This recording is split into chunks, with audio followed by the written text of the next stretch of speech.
Hello students, welcome to the EPG Patashala. I am Dr. Gaurinath from School of Life Sciences, Jawaharlal Nehru University. Today, I am going to talk about module on supersecondary structures, motifs and domains from paper Biomolecules and Their Interactions. In this module, we will learn about supersecondary structures. We call them also motifs in protein structures. I will also introduce you about domain structures and what kind of domains. Domains can be divided into many families, and we will introduce you some of the families and with examples. The supersecondary structures are secondary structures arranged in a group and exist in many different structures, completely different unrelated proteins. These secondary structures are connected by a loop or turn to form supersecondary structures. These are basically building blocks of protein structures. They are smaller than domain or subunit, but they could act as a nucleation in the process of protein folding. These protein supersecondary structures or motifs can exist independently of the protein structure. I will describe about 8 supersecondary structures in this module. Example: beta hairpin, helix turn helix, zinc finger, beta alpha beta motif, alpha alpha motif or coil coil, Greek key motif, EF hind motifs, omega loop. These 8 supersecondary structures we will discuss one by one in detail. Beta hairpin. So this is one of the simplest supersecondary structures where two anti-parallel beta strands connected by a loop or a turn which looks like a hairpin. So it's very similar to our hairpin which girls keep on the hair. So basically two beta sheets are connected by a loop or a turn. And this is the simplest structure which can actually independently occur in isolation. So you can design a small beta hairpin which can stable in the solution. You can see here in the figure, so the two beta sheets are connected, the antiparallel beta sheets are connected by a loop, and the dashed lines are indicating the hydrogen bond between the two beta strands. Helix turn helix. So the two helices are connected by a small loop or a turn. These helices are stabilized by non-polar contacts between these two helices, and these mostly found in the DNA binding proteins are directly involved in DNA binding. So these motifs are about generally 20 amino acids, and where the second helix is always involved in DNA binding. So the second helix enters into the major groove of the DNA target binding site, and the other helix and these two helices are stabilize their orientation by several hydrophobic interactions between these two helices. Here you can see the figure where the two helix turn helix. So the N-terminal one is one which doesn't N-terminal helix which doesn't bind to DNA, whereas the C-terminal helix, that's the second helix, which is the recognition helix. So the one side of the helix which interacts with the other helix through the non-polar interactions, the orientation of helix becomes stable, and the other side of the helix, which generally consists of polar residues, which enters into the major groove as shown here in the major groove of the DNA. So the example which we have shown here, phage Crow DNA part, and the OR1 is the protein where this helix turn helix is taken from. So the second helix enters into the major groove of the DNA helix. Zinc finger motif.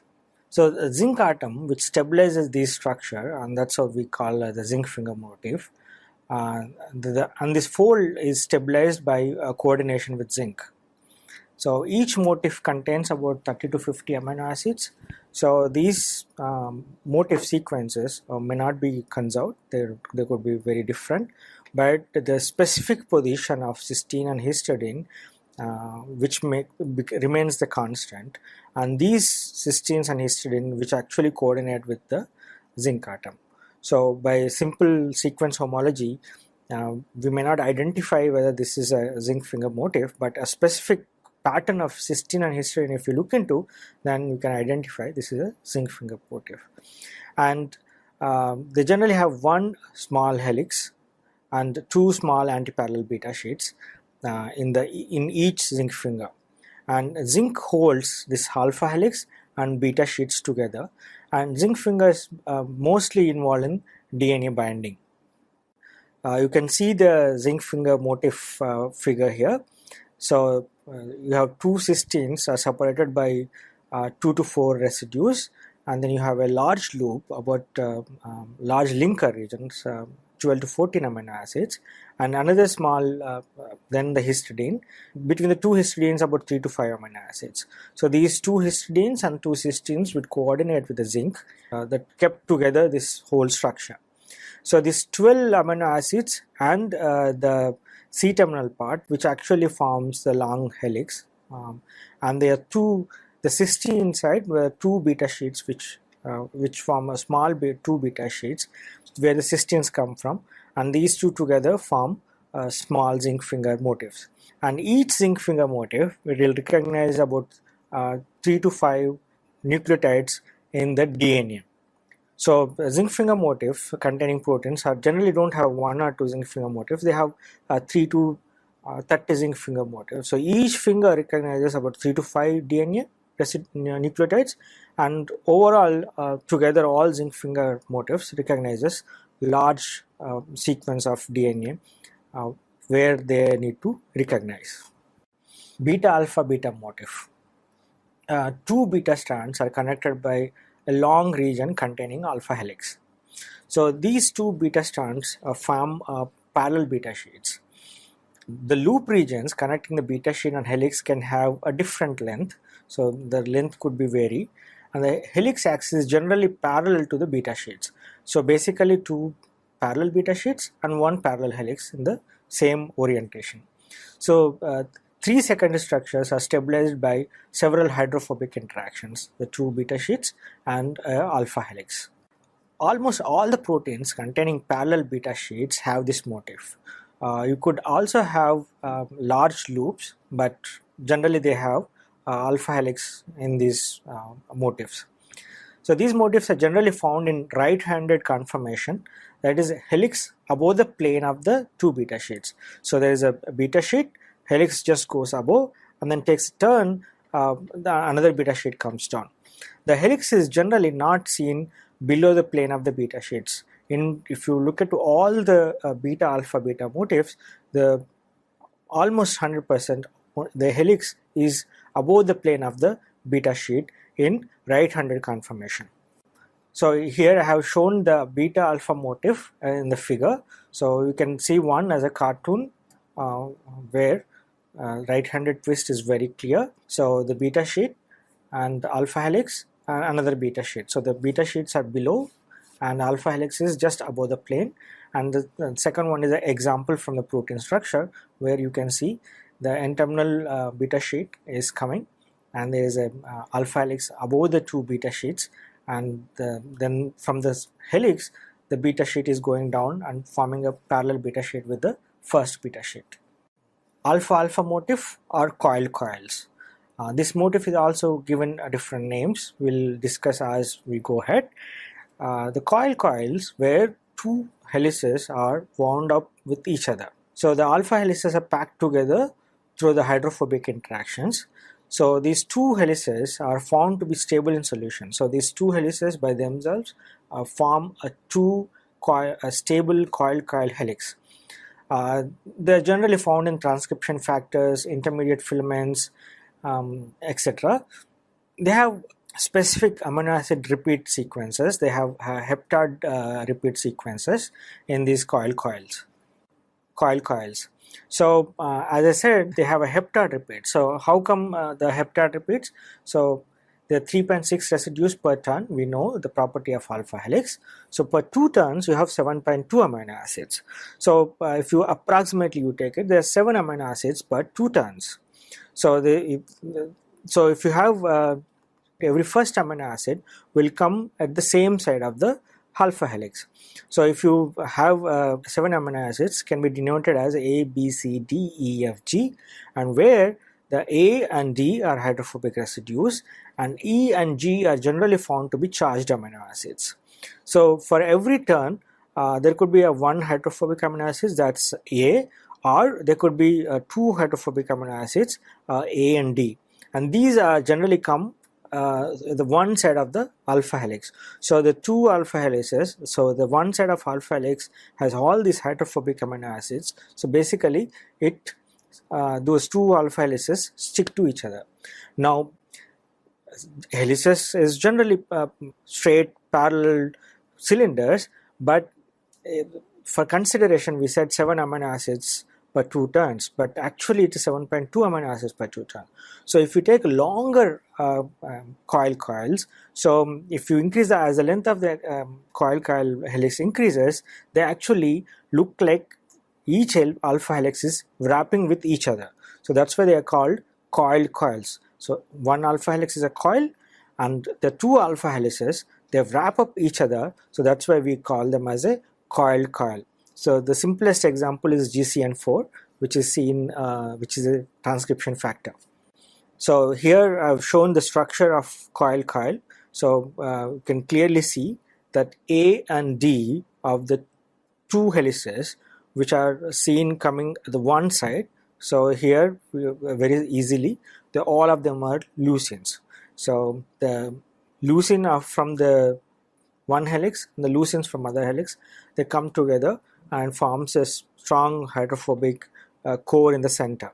And the E and G are here you can see the glutamic acid and lysine, and the glutamic acid and lysine, so they are form a salt bridges. So you can see in the both figures the glutamic acid and lysine forming the salt bridges covering the hydrophobic residues. So the hydrophobic residues are packed in the center, and these hydrophobic residues are protected from the water by these ionic interactions. Thus the both hydrophobic contacts interactions are stabilized and protected from the hydrophilic water environment. So even if you simplest example is that if you take every seventh residue as a leucine, and I've shown you the example here, all the leucine is coming on the similar axis on the helix. So there is a small shift, as I said, that's how they form coiled coil. So the leucines come on the one side of the helix, and the next slide you can see that. So the one side you have leucines in one side of the helical axis. The other side, between the 4 amino acids, there is a small pocket, or there is a small hole. So this leucine from the one helix actually enters into the hole of the next helix. So these coils are also called as the leucine zippers. So this is why leucine zippers. It's something like a zip which we see on our jackets or our trousers, where the two knobs from the one side, this makes a small space between the two knobs, and the another knob from the another side of the zip enters into the gap between the two knobs. So here in the leucine zippers, there is a 4 amino acids which make a small hole, and this leucine from the other helix actually enters there. So that's why we also call them as a leucine zippers. So the coils also can be called as a alpha motif or leucine zippers. Greek key motif. So Greek key motifs are made up of beta sheets. There are 4 adjacent antiparallel beta strands linked by loops. So the 3 antiparallel beta sheets are connected by 3 loops. So the pattern is very similar to ornamental pattern used in ancient Greece. Therefore, these are called Greek key motif. Here the Greek key motif structure is shown here. So where it's a small beta sheet, and there's a small loop connecting the another beta sheet, they form antiparallel beta sheets. And this second beta sheet and third beta sheets are also connected by a small loop, and that forms antiparallel beta sheet. And this third beta sheet, which is connected by a longer loop, and becomes antiparallel beta sheet to the first beta sheet. So the first and fourth beta sheets are antiparallel to each other, and which is the third and fourth beta sheets are connected by a longer loop. The simplest example is gamma crystalline, which is shown here, where the 4 beta sheets are in one plane, and how the loops are connecting these beta sheets can be easily clearly seen here. E.F. Hine motif. E.F. Hine motif is first time reported in pravalbumin. it will be interesting to know why the name of E affine motif is assigned to this motif.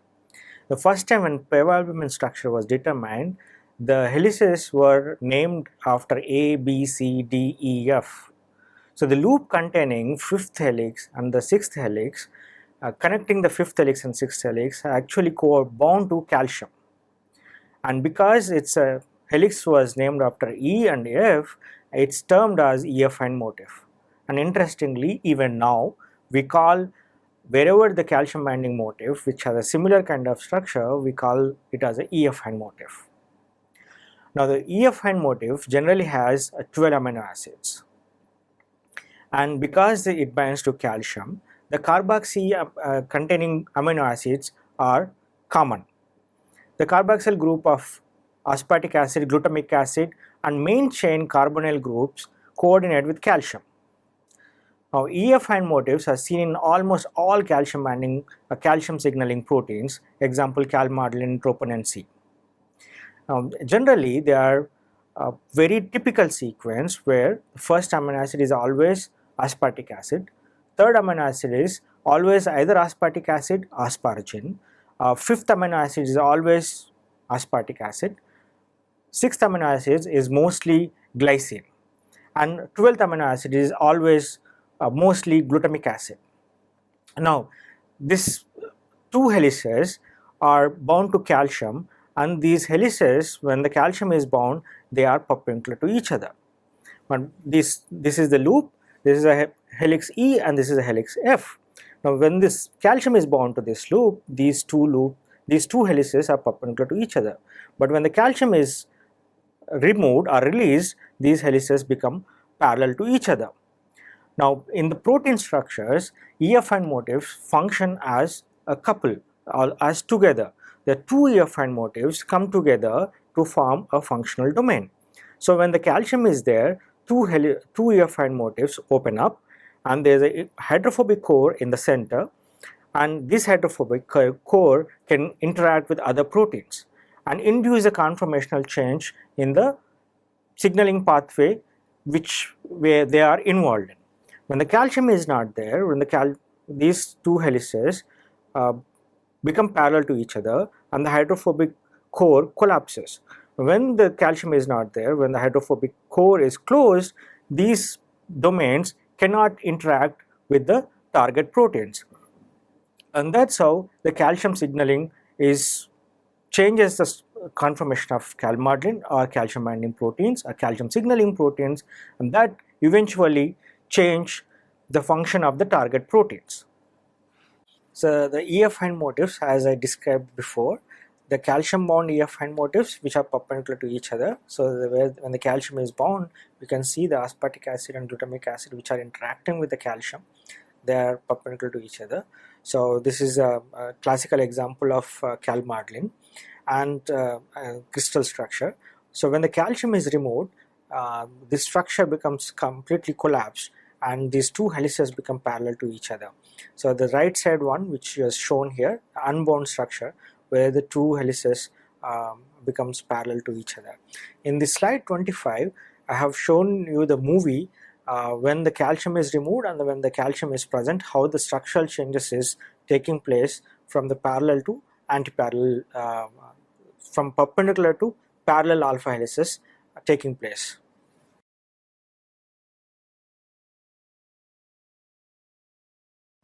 Omega loop. The omega loop is where the beginning and end of the loop come together. It's basically the shape is similar to the Greek capital letter omega, which we have seen, know that very clear. So this is a compact globular structure. There is no regular repeating pattern seen in hydrogen bonds in this structure. The side chains pack into the center of the loop. Omega loops have specific functions like they form two proteins interact with each other to form dimers. There could be a phosphate binding loop of the nucleotide binding proteins. So these are about 5 to 10 amino acids loops which form this kind of functions. The omega loop, the classical example is interleukin 1b. You can see the omega loop here. so where the beginning and end actually come together. So here these are actually connecting the two beta sheets here. Domains. Domains are formed by different combinations of secondary structures, super secondary structures, motifs connected by loops and turns. It is a conserved part of the protein sequence and structure. So the domain structure in evolution is they are well conserved. They can evolve with the function and can exist independent of the protein structure, total protein. These domains, they have sequence of the core will generally remain constant, similar, but domain loops can evolve and change. Each domain forms a compact three-dimensional structure, often independently stable and can be folded. So they can be folded or refolded, independent of the total protein structures. Domains generally vary from 30 amino acids to 500 amino acids. They are often independent functional units. Each domain generally have its own independent hydrophobic core surrounded by hydrophilic amino acids. So because they have independent hydrophobic core, they can be denatured and refolded. They can fold independent of the total protein structure. The domains broadly we can classify into four following classes. All alpha domains, which we have discussed before, only contains alpha helices. All beta domains only has beta sheets, which are again discussed in another module. Alpha plus beta domains, the mixture of alpha and beta subunits, and alpha slash beta domains, the combination of alpha, beta, alpha motifs. So basically it has a beta sheet, alpha helix, beta sheet, it's randomly repeat and form a domain. Predominantly form parallel beta sheet surrounded by alpha helices. These domains are generally limited in size, even though we may say that they can exist from 30 amino acids to 500 amino acids. 90% of the domains are less than 200 amino acids. So the average domain size is about 100 amino acids, and with generally one hydrophobic core per single domain. The large domains, large proteins can have multiple domains, like subunit containing proteins. The small changes in the linker regions can hamper and change the domain arrangement. So they can do a domain swapping. This domain swapping can cause oligomerization of these molecules. So the domain, let's say that a linker which connects these two domains, and there is a small change in this linker. So these two domains can become like this, but similarly the other homologous domain part can come and interact like this and form oligomeric state of the domain. Now if they become only dimer and trimer, it's fine, but becomes longer, then we'll have many disease problems. Domains also can be classified approximately 800-fold families if you go more into details. Here I have shown the example of alpha plus beta domain and alpha beta domain. So the alpha plus beta domain, the classical example is the PAF phosphatase, where you can see that a lot of beta sheets and alpha helices are exist in the structure, but they don't have a similar. They have both alpha helices and beta sheets in the structure. Whereas the alpha beta domain, you have alpha helix beta sheet randomly repeated, and all the beta sheets are in the center as a core of the protein structure, and the beta sheets cover on the surface of the structure. So this is a typical alpha beta domain. Example is trisulfophosphate isomerase. Here I am showing the examples of domain structures. Earlier we have discussed what kind of domains exist. Here it is showing the example of all alpha domain. Here I am showing the example of myoglobin. But you can also see the all alpha domain models and the examples in module 5, where we have discussed turn motifs and domains. And you can also look at the myoglobin hemoglobin structure, another module number 8, where you can details of the myoglobin you can be seen. So myoglobin has about 8 alpha helices where heme group is attached in the center. The another example which I have shown you is alpha beta domain is S4D, the superoxide dismutase, and again you can see the other module for more examples of only beta sheet containing domain structures. So here the S4D, which has a typical Greek key motif where 4 beta sheets are arranged in a Greek key motif manner, and there are actually the 2 Greek key motifs which form a beta barrel kind of a structure in this structure, that is superoxide dismutase. So students, let us summarize what we have learned in this module. The proteins are made up of either single domain or multiple domains, and each domain can be classified into more than 800 groups by simple classification of domains. But in the simple classification, they can also be divided into 4 classes, either beta sheet domain, alpha helix domain, or combination of beta sheet alpha helix domain. Now each domain is a combination of motif or supersecondary structures. Like the secondary structures will form a supersecondary structures, and supersecondary structures together come to form domain structures. Now the supersecondary structures, we have discussed about 8 supersecondary structures in this module, and these are independent structures. They act as a nucleation for protein folding. And as I have discussed, these supersecondary structures also important to perform the function, a specific function of the protein. Thank you.